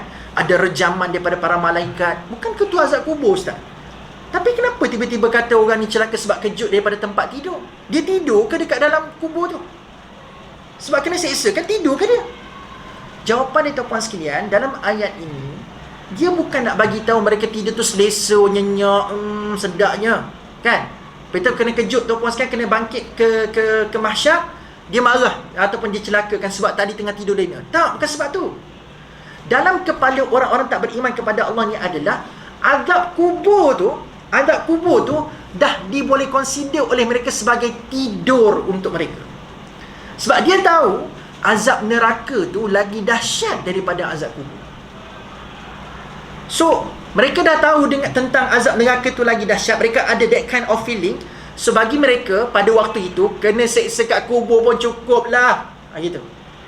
Itu pun dah tak boleh nak tolerate, dah dahsyat, dah cukup dah tu. Bagi mereka itu adalah tidur. Selesa sebab nak dibandingkan dengan apa? Dibandingkan dengan azab neraka. Faham tak sekarang? Selesa pada kefahaman mereka, dari sudut nak dibandingkan dengan azab neraka, selesa sikit. Selesa tu faham tak teman sekalian? Bukan selesa tu maksudnya, oh, hentamlah saya, bukanlah kata seronok. Tak. Nak compare dengan neraka, neraka sakit lagi. So, kurang sakit lagi dekat azab kubur. Tapi sakit juga sebenarnya. Tapi kalau nak compare, neraka lagi dahsyat nak dibandingkan dengan azab kubur. Sebab tu dia kata celaka. Sebab celaka dekat sini merujuk kepada apa? Sudah. Hak ni lagi dahsyat ni. Hak ni lagi teruk ni. Yang ni tak nak ni. Gitu. So dia tak boleh terima bila dengar sangkakala yang kedua. Sebab tu dia celakakan tuan-tuan sekalian. Ya wailana, celakanya kami, man ba'asana min marqadina. So dia kata ya wailana ni maksudnya celakalah kami. Betul lah, dia celakakan diri sendiri lah. Dia bukan celakakan semata-mata panggilan tu. Dia celakakan diri dia sebab panggilan itu adalah panggilan yang membawa mereka kepada kebinasaan yang lebih teruk. Okey, lebih teruk tuan-puan sekalian. Teruk mana tuan-puan sekalian neraka ni? Teruk tara mana? Cuba jawab soalan saya tuan-puan sekalian. Teruk tara mana neraka punya azab? Ada jawapan tak? Okay. Saya datang ke satu. Tapi tuan-puan sekalian, ini adalah sekadar benda yang kita boleh letakkan, yang kita mampu capai. Tapi idea kita adalah benda ini dia pasti lebih dahsyat daripada apa yang kita mampu capai. Contoh, tuan-puan sekalian, pembakaran yang paling panas kat dunia sekarang ni apa? Saya pernah tanya soalan ni. Pembakaran yang paling panas kat dunia sekarang ni apa benda? Pembakaran apa? Apa ni yang paling panas kat dunia sekarang? Ya, lava. Lava tak? Ada lagi panas lagi pada lava? Ada lagi? Apa dia? Tahu? Pembakaran teras matahari. Pembakaran pada teras matahari. Matahari pun adalah makhluk Tuhan dekat dunia ya tuan-puan sekalian. So benda yang paling panas kat dunia ni tuan-puan sekalian adalah matahari. kan? Tapi dekat surface matahari tu, kalau nak compare dengan core tu maksudnya teras matahari tu, itulah punca pembakaran. So daripada teras matahari tu, tuan-tuan sekalian, itu adalah pembakaran paling panas dalam dunia. Dan tuan-tuan sekalian, saintis, kalau tuan-tuan sekalian cari kat Google, saintis dia ada buat estimation. Sebab nak letak termometer tuan-tuan sekalian kat matahari tak ada mampu tuan-tuan sekalian, cair dah termometer tu, kan? Jadi tuan-tuan sekalian, dia buat estimation, dia buat anggaran saintis untuk suhu permukaan matahari tuan-tuan sekalian, untuk surface saja tuan-tuan sekalian, dia punya darjah Celsiusnya adalah sebanyak puluhan ribu, 17,000 tak salah saya, 17,000 darjah Celsius kepanasan. Itu adalah estimation saja, anggaran 17,000 ataupun 70,000, saya tak ingat 70 ke 17, antara dua tu lah. Tapi belah-belah ribu pun tuan-tuan sekalian, panas dah tu. Itu anggaran, anggaran 17,000 ataupun 70,000. Tapi yang 7 tu ada. Tetapi so bila dah surface tu saja telah 17 ataupun 70,000, yang ni saya ingat. Untuk core tuan-tuan sekalian, tahu tak berapa estimation? Sebab diukur dengan saiz matahari. So kalau kata luaran tu, kalau dia ada jarak matahari tu besar ke dabak, so mesti ada jarak kan daripada core nak pergi ke permukaan. So kalau permukaan yang jauh tu telah mengakibatkan ada suhu at least 70,000 ataupun 17,000 tadi tuan-tuan sekalian, so anggaran untuk core tu berdasarkan jarak dan besar matahari, dikatakan teras matahari berjaya membakar sekurang-kurangnya suhu 27 juta darjah Celsius. Dikomparekan dengan kebesaran matahari lah. So teras matahari adalah 27 juta darjah Celsius ikut estimation para saintis. Jadi tuan-tuan sekalian, itu adalah suhu paling dekat dunia sekarang, 27 juta. Jadi tuan-tuan sekalian, kalau 27 juta tu adalah suhu paling panas, untuk maklumat, segala bentuk pembakaran daripada paling kecil sampai paling besar dekat dunia ni, semuanya adalah hasil daripada tak sampai setitik daripada api neraka dunia. Api neraka. Tak sampai setitik itulah yang berjaya mengakibatkan 27 juta tadi tu terbakar sampai suhu tara tu. Yang tak sampai setitik api neraka Allah pinjamkan dekat dunia untuk dijadikan sebagai sumber bakaran dekat dunia. Tak sampai setitik, itulah yang terkesan, yang berlaku dekat dunia pada hari ini. Wujudnya lava, wujudnya api kat dapur, wujudnya pembakaran matahari, tu yang hadir daripada tak sampai setitik tu tadi. Maka kalau tuan-tuan sekalian, tak sampai setitik boleh mengakibatkan paling tinggi 27 juta darjah Celsius, agak-agak tuan-tuan sekalian, dekat neraka api sebenar berapa suhu dia? So tak boleh kata suhu dalam neraka 27 darjah Celsius, tak boleh. Sebab kita kata itu adalah yang mampu kita capai. So neraka adalah benda yang lebih daripada apa yang kita mampu capai itu tadi. It's more than 27 million darjah Celsius. So kita ni tuan-puan sekalian, semalam, tuan-puan sekalian saya tahu, semalam ke kemarin, saya rasa panas betul. Dan semenjak 2 jam ni tuan-puan sekalian, panas dia lain macam kan. Saya tuan-puan sekalian pergi ke Putrajaya 2 hari lepas. Di Putrajaya, kereta saya tu tuan-puan sekalian taklah canggih mana, tapi dia boleh detect suhu. Dia boleh detect suhu dekat luar. Suhu kat luar tuan-puan sekalian pada waktu itu mencecah 47-48 darjah Celsius. Panas. Memang panas. Putrajaya pula tu tuan-puan sekalian, kita maklumlah tuan-puan sekalian, dia banyak pave, banyak jalan raya, lagilah panas. So, suhu dekat luar, masa tu saya buka aircon kat dalam tuan-puan sekalian, suhu kat luar 46-47 darjah Celsius. Panas. Hak tu pun tuan-puan sekalian, bila kita keluar tu rasa macam terbakar dah kulit kat luar tuan-puan sekalian. Hak tu pun tak mampu nak tahan lama. Kita tuan-puan sekalian, agak-agak lebih daripada tu kita boleh tahan tak? 27 juta tadi tu. So kita api dekat dapur tuan-puan sekalian, kita menjerit dah, melecur dah tangan kita kalau terkena api kat dapur tuan-puan sekalian, sentuh benda panas. Bayangkan kita kena suhu lebih daripada tu. Tergamak dah usia neraka. Okey. Masuk sekali boleh? Singgah sehari kat neraka. Okey. Sebab ada orang tuan-puan sekalian, dalam Al-Quran menyebutkan Bani Israel sanggup masuk beberapa hari. Baca dalam surah Al-Baqarah.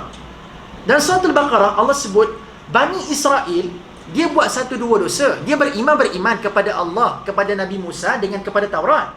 Dia beriman, dia beramal dengan betul. Cuma ada beberapa benda dalam agama dia rasa macam susah untuk dia buat, dia tinggalkan benda tu. Dalam bahasa lain, dia ambil agama ni suku-suku. Dia ambil agama ni sikit-sikit je. Dia rasa macam benda dia tak boleh buat, dia tinggalkan, tuan-tuan sekalian. Itu Bani Israel. So dia ada tinggalkan kewajipan yang dia rasa macam dia tak boleh nak buat dekat diri dia, tuan-tuan sekalian. So apa yang berlaku adalah dia sebut sendiri depan Nabi Musa, wa qalu lan tamassana an-naru illa ayyaman ma'dudat. Ayyaman ma'dudat. Dia kata kalau Allah nak masukkan aku dalam neraka disebabkan dosa yang aku buat ni, aku masuk neraka pun ayyaman ma'dudah, masuk berapa hari je pun. Maksudnya dalam kepala Bani Israel, dia rasa okey je masuk neraka beberapa hari. Maksudnya dia seolah-olah macam kata okey je masuk dalam neraka yang suhunya lebih daripada 27 darjah Celsius. 27 Celsius sejuk sama sekali. 27 juta darjah Celsius. Maksudnya dia sanggup lah. Tuan-tuan sekalian sanggup singgah seminit kat situ? Tak sanggup. Kita seminit pun tak nak, saat pun tak nak, tuan-tuan sekalian. Tapi ni Bani Israel punya level dahsyat, tuan-tuan sekalian. Dia kata okey je. Dah lepas dah masuk neraka beberapa hari, lepas ni masuk juga syurga. Kan? Lepas dah kena azab beberapa hari, masuk je lah syurga. Kan? Dia kata okey je masuk beberapa hari, lepas ni masuk syurga balik. Itu hati-hati, tuan-tuan sekalian. Jangan ada mentalitis begitu. Buat je lah dosa, ustaz, saya ada iman sebesar biji sawi. Kan bukan ke orang yang ada iman sebesar biji sawi ni Allah boleh masukkan dalam syurga lepas dah kena azab? Jangan ada mentalitis begitu, tuan-tuan sekalian. Kita ni kalau sesaat pun tak nak dah masuk neraka tu. Kalau boleh biarlah kita ni terus direct ke syurga Allah Subhanahu Wa Taala. Okey.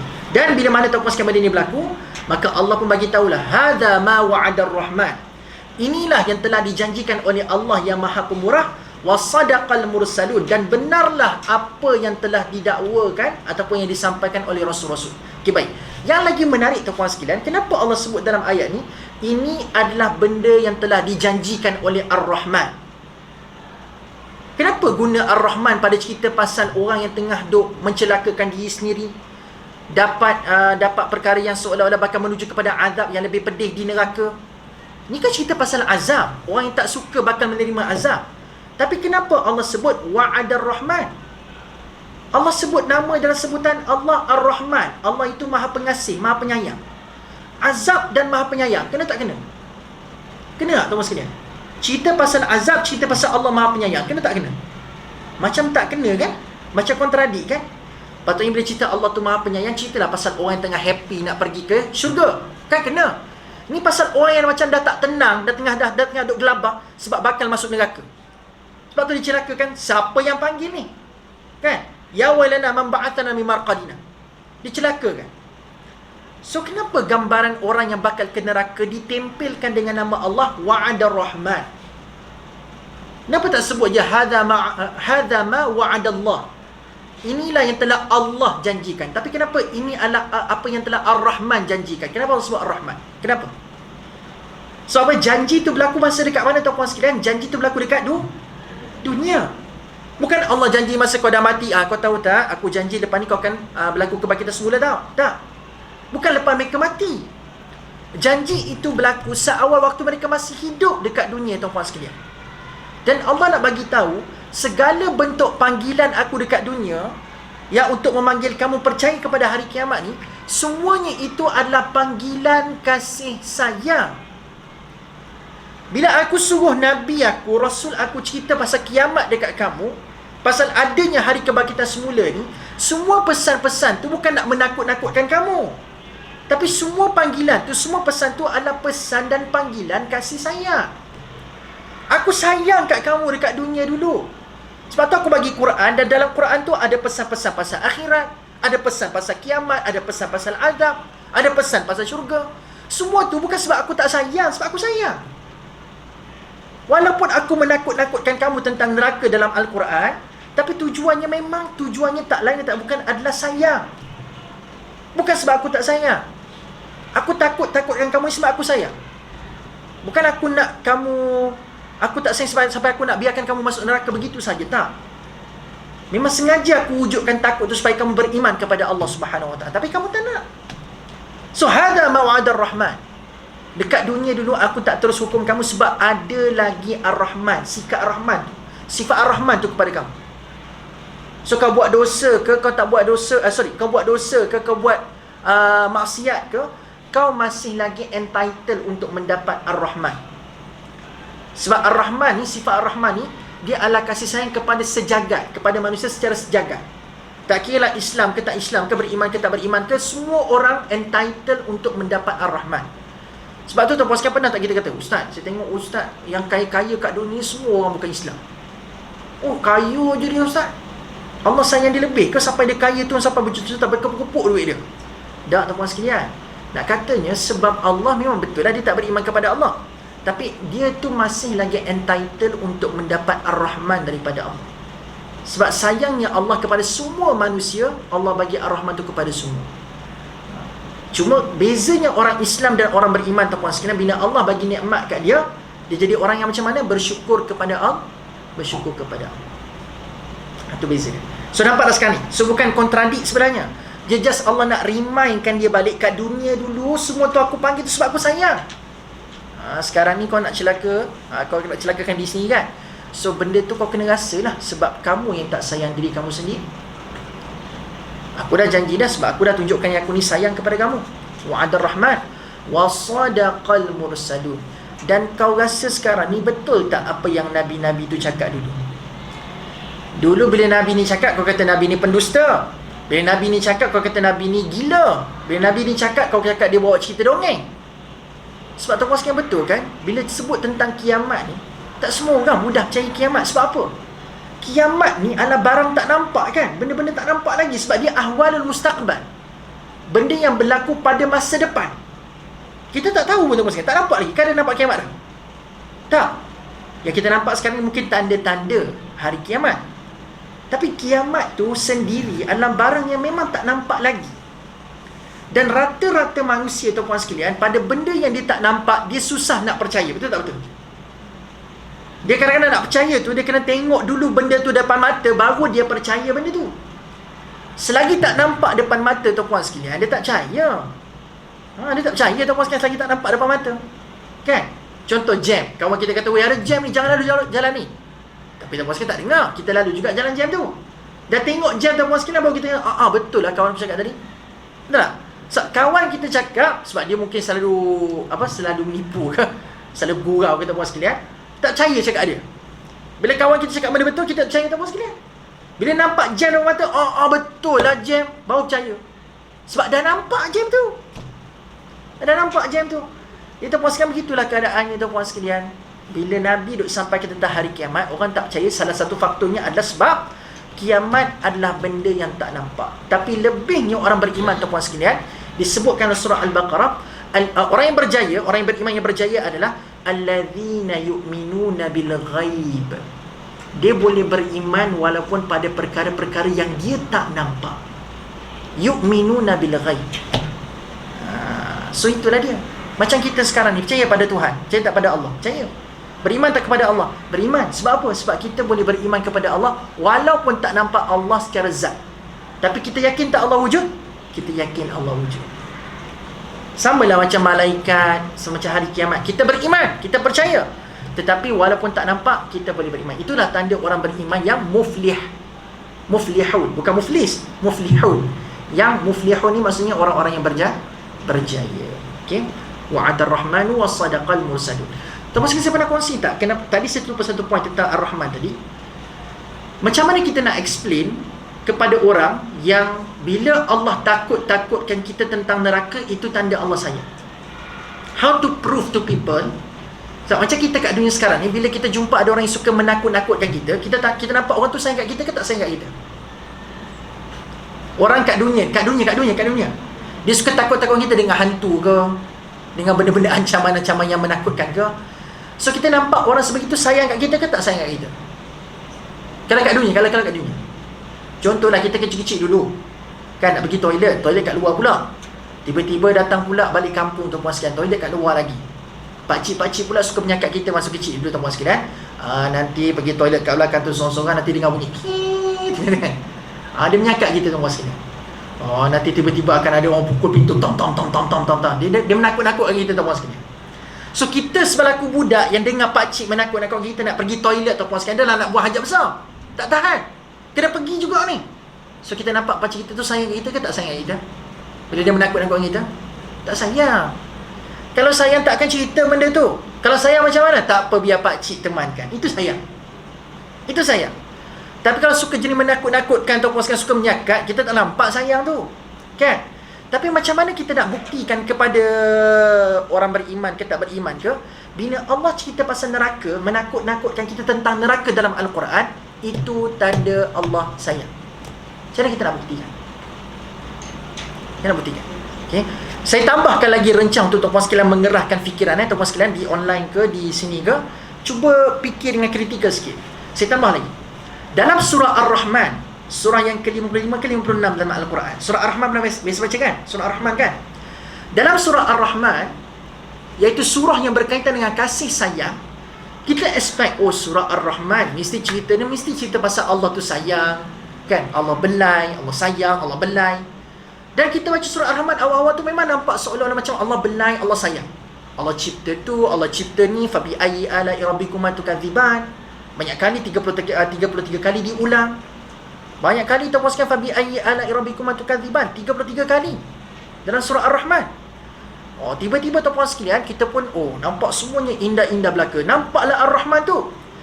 Tiba-tiba dalam surah kasih sayang ada cerita pasal neraka. Tadi masa awal-awal surah nampak betul lah ni surah Ar-Rahman. Nampaklah kaitan surah kasih sayang tu dengan apa yang diceritakan, penciptaan tu, ini dan sebagainya. Tiba-tiba ada cerita pasal neraka dalam surah kasih sayang. Macam mana nak explain tu? Macam mana nak explain? Dan Allah sebut tentang neraka dalam surah Ar-Rahman ni dahsyat betul tuan-tuan sekalian. Allah kata malaikat nanti akan seret manusia ke neraka tu dengan memegang dua anggota. Bin nawasi. Yang pertama Allah sebut dalam surah Ar-Rahman, manusia yang masuk neraka ni diseret oleh malaikat dengan dipegang an-nawasi. Nawasi ni apa? Ubun-ubun. Tapi pegang ubun-ubun saja ke tuan-tuan sekalian? Disebutkan surah Ar-Rahman tak? Bin nawasi wal aqdam. Pertama dipegang ubun-ubun dan disekalikan ubun-ubun itu dengan anggota kedua, iaitulah aqdam, kaki. Boleh imagine tak macam mana kaki dengan ubun-ubun disekalikan tuan-tuan sekalian pegang? Pegang ubun-ubun, pegang kaki sekali. Macam mana agak-agak disekalikan pegang kaki dengan ubun-ubun. Boleh bayang? Kita ni tuan-tuan sekalian, kalau ahli gym, kita kata ustaz untunglah kalau kata yang fleksibel kan, dia bekas gimnastik ke, dia masuk neraka nak dilipat dua tu senang lah, dia fleksibel. Kita ni ustaz tak fleksibel mana ustaz? Macam mana ni? Tak, kata Hamka tuan-tuan sekalian, Hamka tak salah saya, Allah takkan satukan kedua-dua anggota ini daripada arah yang mudah untuk disatukan. Kalau disatukan daripada arah depan itu mudah, maka Allah akan satukan daripada arah belakang. Sebab Allah akan satukan daripada arah yang tidak senang untuk disatukan kedua-dua anggota ini. So lipat arah depan mungkin senang kan? Tapi Allah mungkin lipat daripada arah yang susah untuk disatukan kedua-dua anggota ini. Mungkin belakang, mungkin kanan, mungkin kiri, wallahu a'lam. Tapi idenya adalah Allah akan satukan daripada arah yang susah untuk disatukan. So takut tak tuan-tuan bila kita dengar ayat ni? Takut. Tapi surah ni surah apa? Ar-Rahman. Tak kena ni. Ni menakutkan level tahap dahsyat ni. Berpeluh juga kita baca ayat ni. Scary ya. Bin nawasi wal aqdam pula tu. Okey, baik. So tuan-tuan sekalian, macam mana kita nak buktikan? Dalam surah yang sama, surah Ar-Rahman, lepas Allah cerita saja tentang neraka, tahu tak apa kesimpulan pada cerita neraka tu dalam surah Ar-Rahman? Apa kesimpulan? Kesimpulannya Allah bagi tahu, okey, kamu takut tak apa yang aku cerita tadi? Pegang ubun, pegang kaki, daripada disatukan daripada arah yang tak mudah untuk disatukan. Takut tak dengar? So kalau kamu takut, congratulations to you. Tiba-tiba Allah seolah-olah nak bagi tahu kepada manusia, bila aku dah cerita benda yang menakutkan ni dan kamu dah rasa takut tu, congratulations, tahniah. Kenapa tahniah? Sebab ayat lepas tu Allah sebut waliman khafa. Siapa yang takut lepas aku duk cerita pasal benda ni, waliman khafa maqama rabbih jannatan. Aku akan sediakan tempat kediaman daripada dua syurga untuk dia. So sebenarnya nampak dah sayang Allah kat mana sekarang, tuan-tuan sekalian? Dah nampak dah sekarang? Mana sayang Allah? Sayang Allah bila Allah takutkan kita tentang neraka dan kita rasa takut, balasannya adalah kau dah takut kan? Syurga untuk kamu. Congratulations. So berjayalah tujuan Allah menakutkan tu, sebab memang Allah nak suruh kita rasa takut. So takut tu adalah syarat untuk Allah kata aku akan sediakan tempat kediaman untuk kamu dekat dalam syurga nanti. So itulah tanda Allah sayang. Macam pakcik yang menakutkan kita nak pergi toilet tadi tuan-puan sekalian, dia takutkan kita, kesudahannya apa tuan-puan sekalian? Kita duk menahan kita punya sakit perut tadi tu, menahan hajat kita sebab takutkan punya pasal. Cari hak tu nak pergi teman, tak nak teman. Suruh pakcik yang menyakat tadi pergi teman, tak nak teman tuan-puan sekalian. Kita pun akhirnya berkesudahan dengan apa? Tahan tak pergi toilet. Tunggu waktu siang sanggup tuan-puan sekalian. Tak pergi sebab takut punya pasal. So sengsara kita disebabkan kita ditakut-takutkan tadi. Adapun Allah bila takutkan kita tuan-puan sekalian, dia tak berakhir dengan kesengsaraan.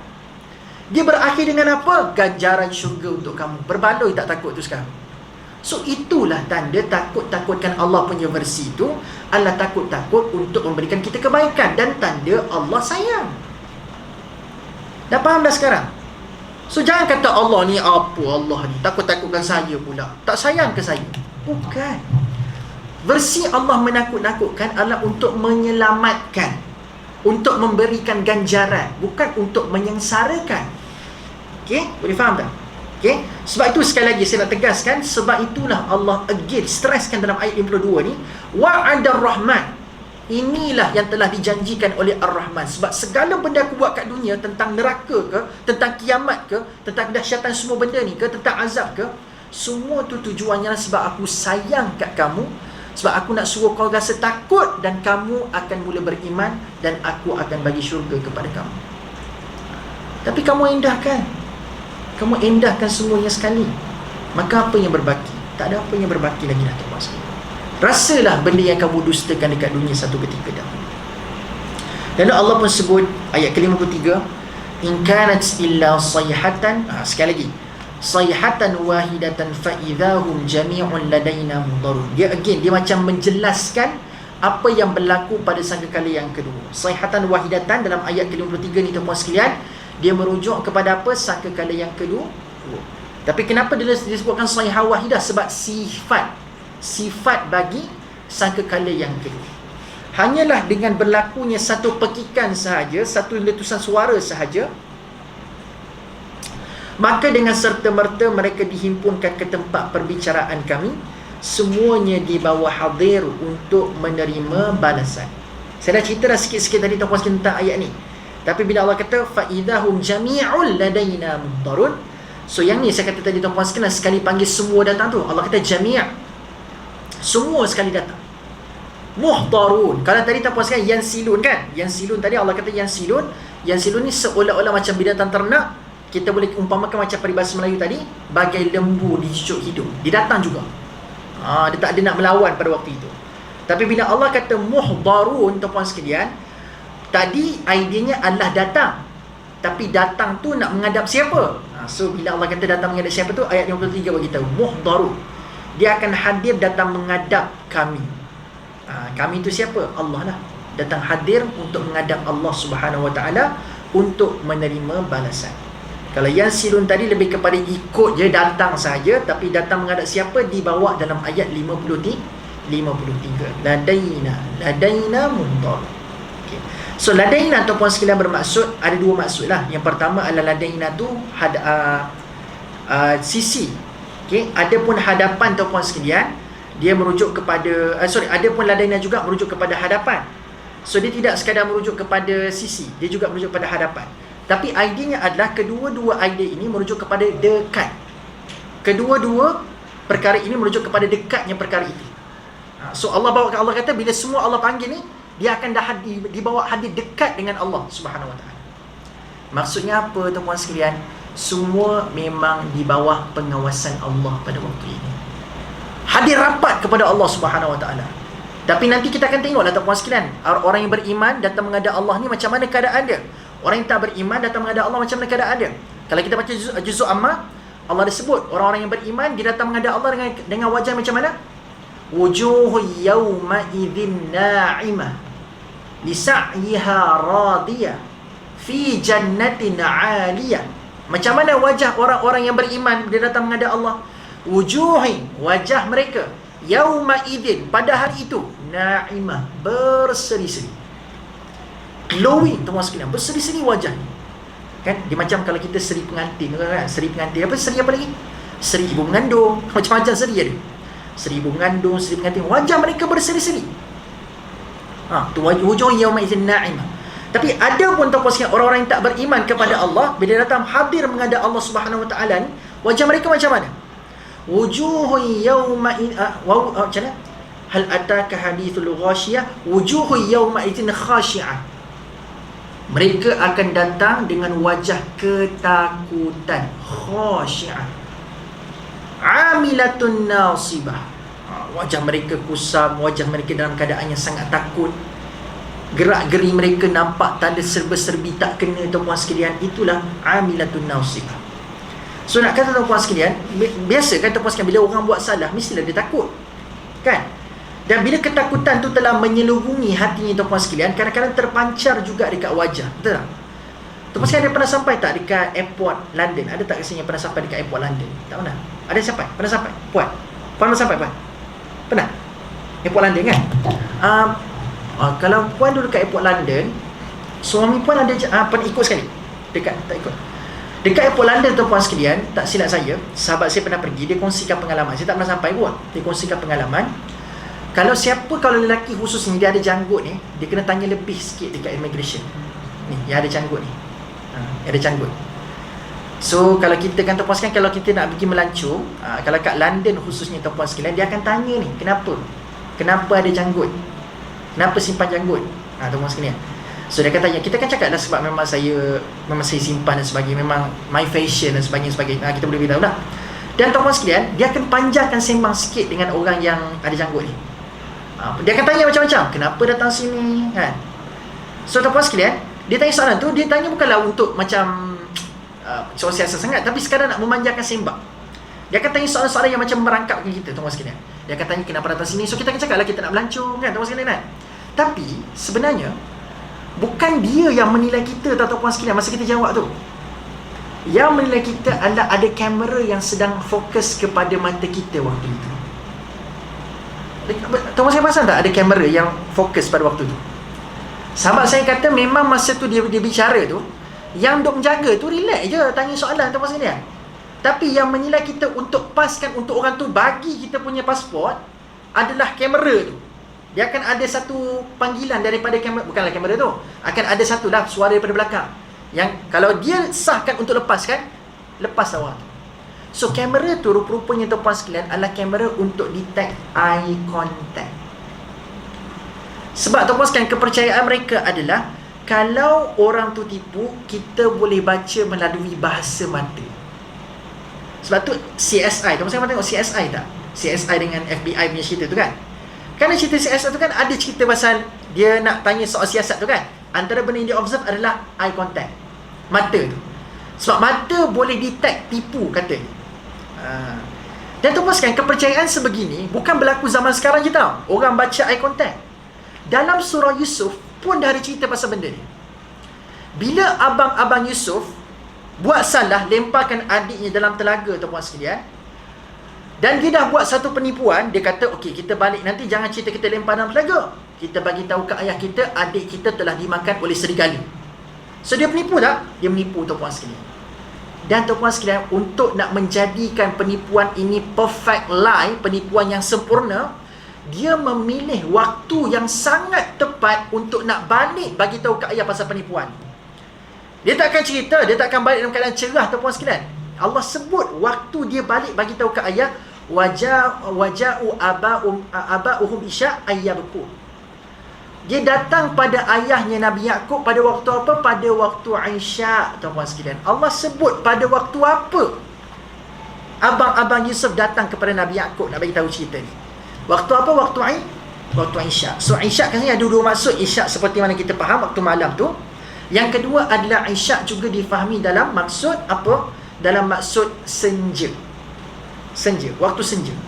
Kenapa abang-abang Yusuf dia pilih waktu senja untuk datang menghadap ayah? Kenapa?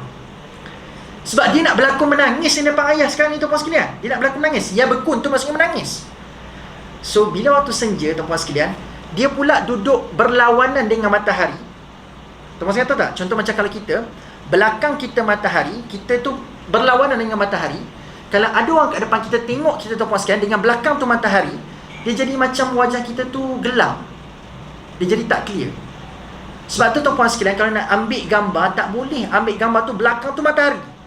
Sebab kalau kita ambil gambar belakang matahari, apa yang berlaku tuan-puan sekalian? Wajah tu jadi macam lembaga hitam tuan-puan sekalian, tak nampak siapa. So tujuan dipilih waktu Isyak, senja ataupun malam tu adalah tujuannya apa?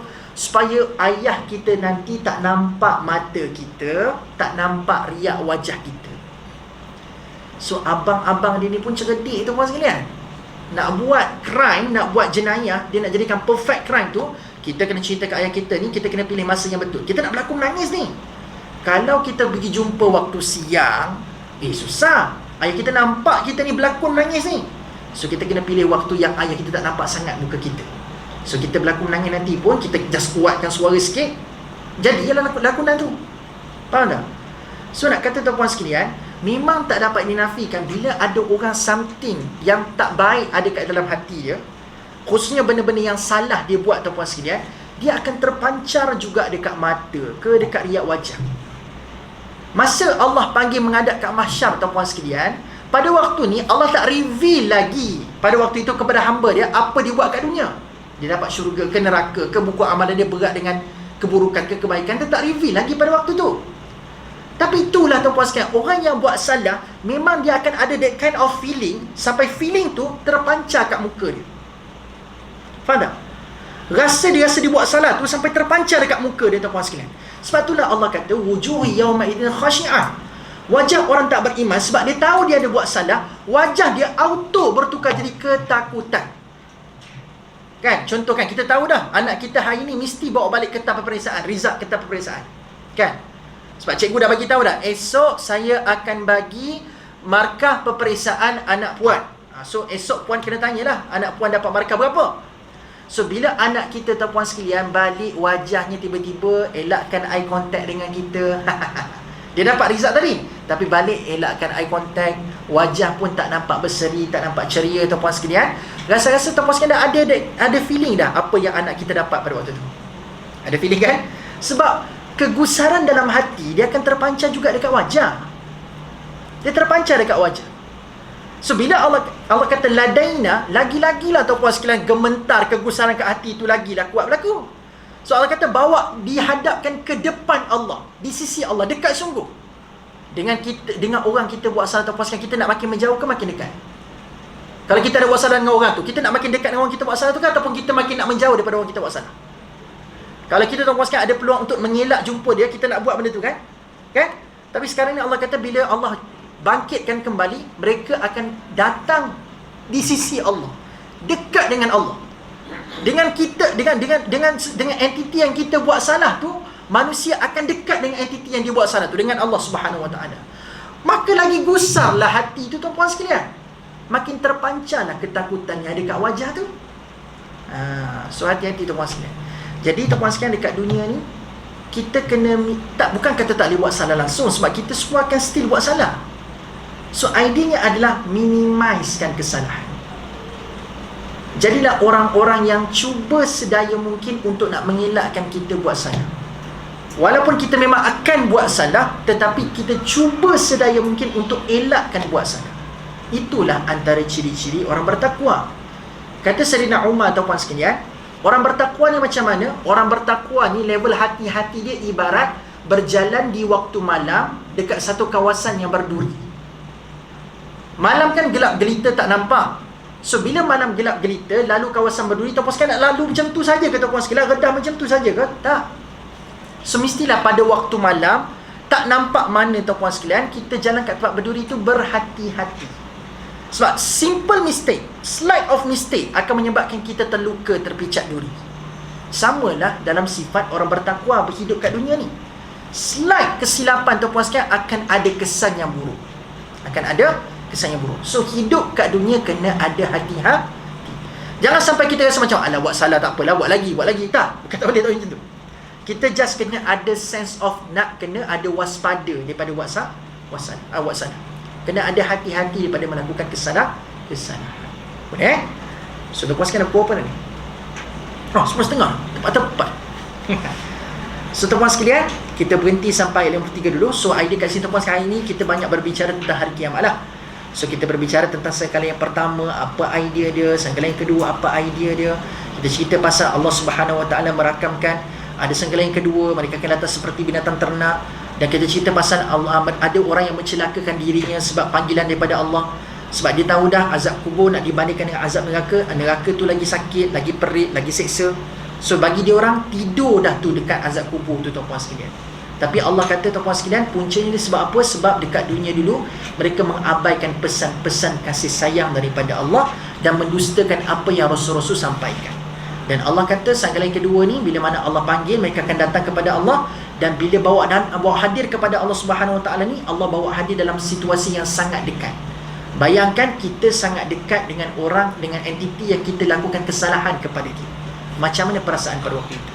Mudah-mudahan bila Allah bawa kita kembali pada Allah, panggil kita menghadap Allah Subhanahu Wa Taala, kita bukan orang yang gusar, kita adalah orang-orang yang tenang insya-Allah. Lalu wajah kita na'imah, wajah kita berseri-seri insya-Allah.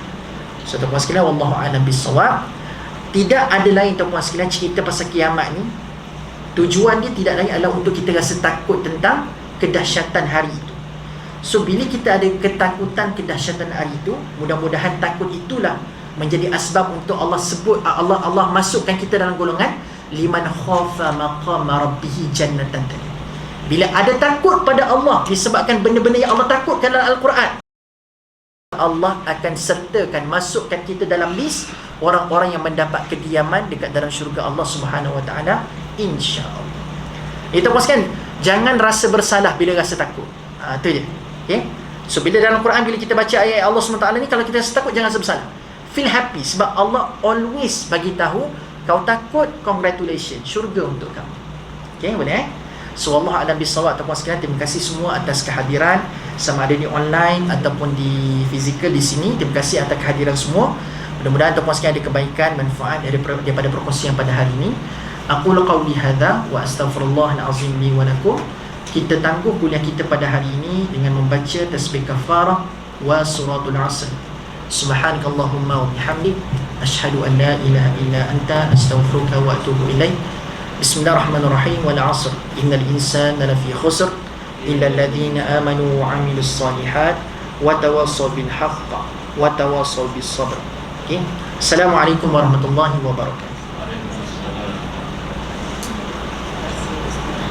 Okay, sama kasih semua tuan sekalian. Biasanya ni last kot kita jumpa sebelum Ramadan kan? Kan ada lagi perjumpaan sebelum Ramadan.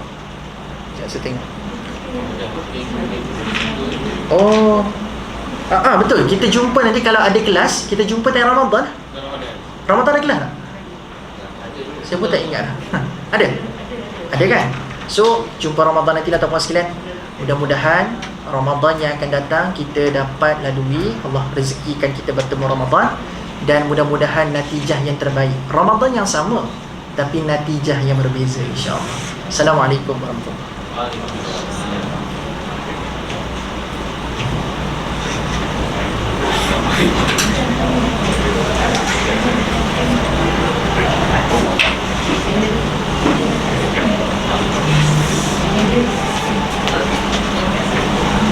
Terima kasih.